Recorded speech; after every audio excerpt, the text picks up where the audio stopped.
We got a call, David Sheffield and myself, my writing partner, we got a call from Brian Grazer saying that Eddie Murphy wanted to redo The Nutty Professor.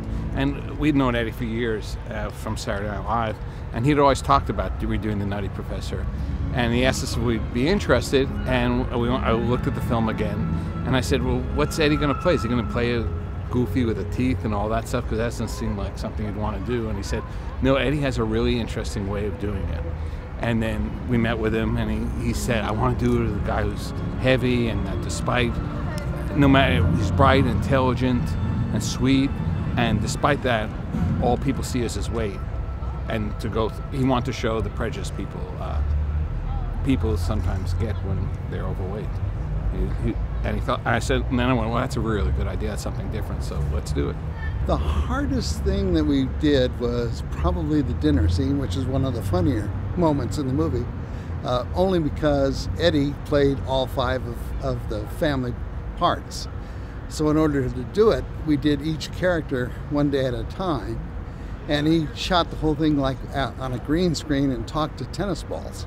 So that was difficult, you know, because we just amassed a lot of film in the process, and then you had to put it together because you wanted the characters to be in a 2-shot rather than singles, you know. And at one point, they were saying, well, you know, maybe we shouldn't make Sherman fat. You know, the studio was getting scared. And it's like, maybe we should just give him buck teeth like Jerry Lewis had. Eddie playing all the parts. He could only be one character a day because of the makeup time. It took, you know, like 3.5 hours to make him up, an hour to remove it. So you couldn't do 2 of those in a day and still film stuff. So a scene that would normally take, say, a day to film, if Eddie played 5 parts, it would take 5 days. So somebody was like doing the math and said, let's just have other actors play the parts. You know, it'll save a lot of money.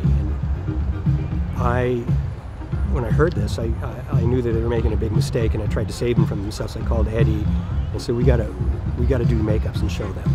So I made Eddie up as the mother, kept him in the makeup chair in front of the mirror, and got out my video camera and started asking him questions. And because he said, I don't even know how I'm gonna play the mother yet. I have no idea. I don't know what to do.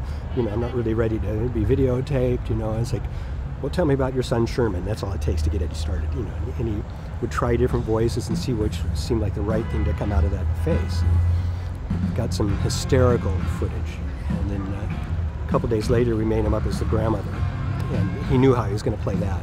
And I think I got something like 4 hours of Eddie just going off, being the grandmother, and showed some of this footage to the people that wanted to cut this out of the movie, and said, you know, you tell me you want to cut this out. You know? And they saw what it was going to become, and in fact they took a lot of the dialogue from Eddie's improvising in the makeup chair and put it in the movie. So.